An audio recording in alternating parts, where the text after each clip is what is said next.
Reflection on the two kinds of knowledge, the human knowledge bequeathed by the ancients and the revealed knowledge expressed in the Quran, led Al-Kind to pose a number of themes that became central to Islamic philosophy: the rational metaphorical exegesis of the Quran and the Hadith, the identification of God with the first being and the first cause, creation as the giving of being and as a kind of causation.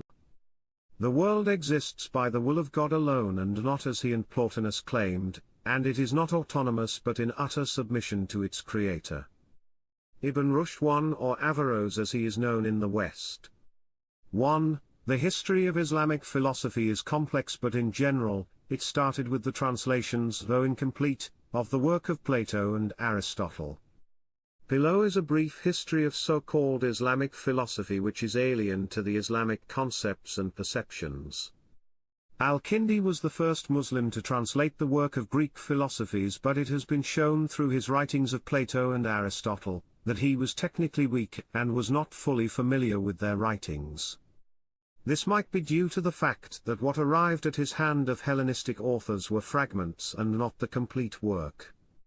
He improved the Arabic translation of the theology of Aristotle but made only a selective and circumspect use of it. He was particularly concerned with the relation between corporeal things, which are changeable, in constant flux, infinite, and as such unknowable, on the one hand, and the permanent world of forms, spiritual or secondary substances, which are not subject to flux yet to which man has no access except through things of the senses.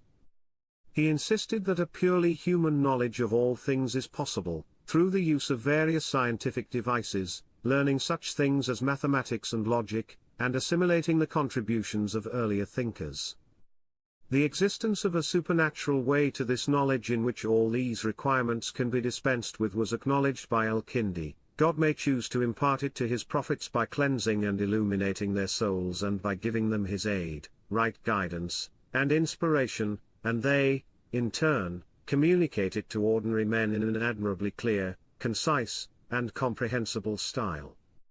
This is the prophet's divine knowledge, characterized by a special mode of access and style of exposition.